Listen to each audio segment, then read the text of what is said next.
ఆకులు ఈరోజు వాడికి కనిపిస్తున్నాయి. ఇంతవరకు అది క్లీన్ చేసింది.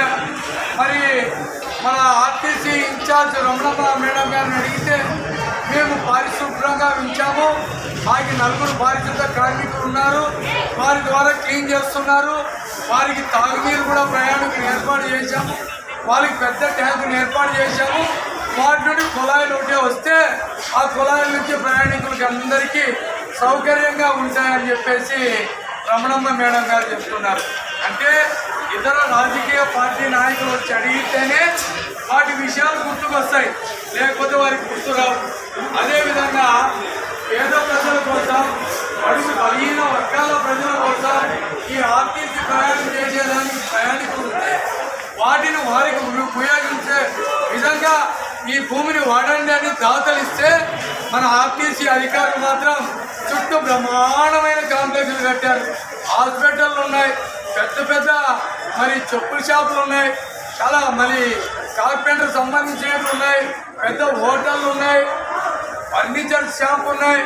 మరి ఏమి కోసం ఇవన్నీ మూసేయండి. ఇవన్నీ మూసేసి ఆర్టీసీ బస్టాండ్ బదులు ఆర్టీసీ కాంప్లెక్స్ అని నిర్మాణం చేసుకుంటే డబ్బులు ఎక్కువ వస్తాయి. గుత్తి ఆర్టీసీ డిపో నుండి బస్టాండ్ నుండి ఇంత డబ్బులు రాష్ట్రానికి పంపుతున్నామని ఒక పేరు వస్తుంది.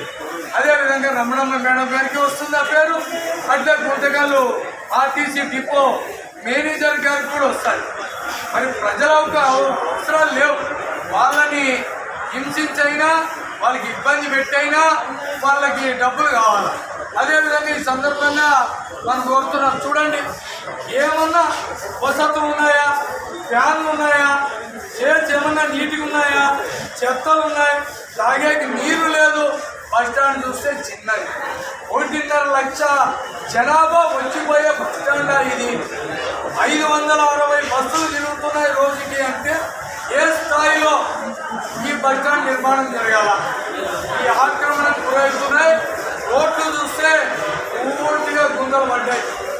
మరి ఆర్టీసీ ఉద్యోగస్తులు కూడా మా దగ్గర మొదలుపెట్టుకుంటున్నారు. డ్రైవర్లు కూడా ఎక్కడికైనా పోవచ్చు, కానీ గుత్తి ఆర్టీసీ బస్టాండ్ పోలేము, ఆడ గుంతలమై ఉంది, మరి ఇరుక్కుంటే కూడా పెరుక్కోలేని పరిస్థితి మాది. కాబట్టి బస్టాండ్ చాలా రోడ్లు అధ్వానంగా ఉంది అని చెప్తున్నారు. ఒక పక్క చూస్తే టౌన్లో రోడ్లు లైట్ అయిపోయినాయి, మరో పక్క చూస్తే టౌన్లో ఆర్టీసీ బస్టాండ్ టౌన్లో అయిపోయి అక్కడ వచ్చినటువంటి వాళ్ళంతా నీళ్ళు ఇక్కడే చేరుకుంటాయి. ఆ నీరు ఇక్కడ చేరుకోవడం వల్ల ప్రయాణికులకి ఎంత ఇబ్బంది.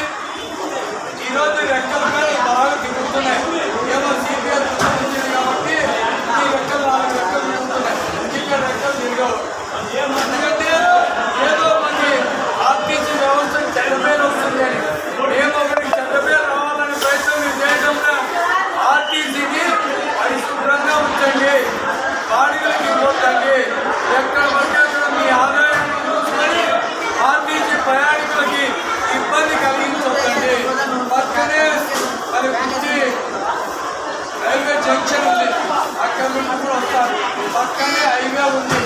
అందరి కేంద్రం ఇటువంటి దుర్మార్గమైనటువంటి ఆర్టీసీ యాజమాన్యం ఇంత నిర్లక్ష్యంగా వహిస్తుంది అంటే ఆ వ్యవస్థ ప్రజల కోసమో ప్రయాణికుల కోసమో తెలియదు, కానీ ఆర్టీసీ సమస్యను పెంచేదానికి మాత్రం, ఆర్థిక అభివృద్ధి చేసేదానికి మాత్రం ఈ ఆర్టీసీ బస్టాండ్ పనిచేస్తుందని తెలియజేస్తున్నాం.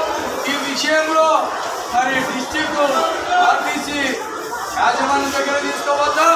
మా సిపిఐ పార్టీ బృందంతో స్టేట్ వరకు కూడా ఈ సమస్యను తీసుకుపోయి వీటిపైన పట్టణ మండలంలో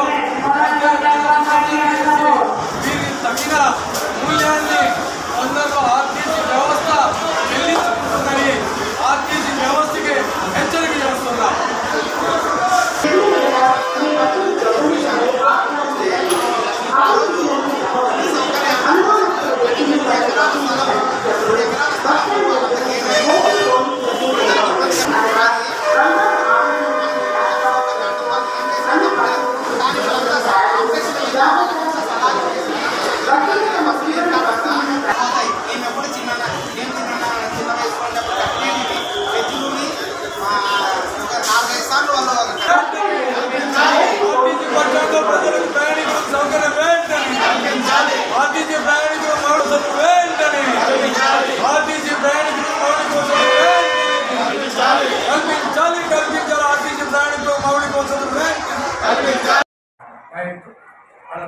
ఒకసారన్నా క్లీన్ చేయించారు.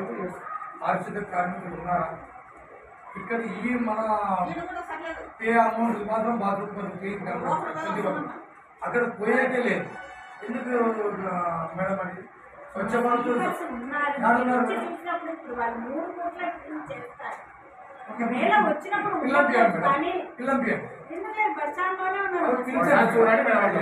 ఇన్ఛార్జ్ కదా మీరు, పిలవండి.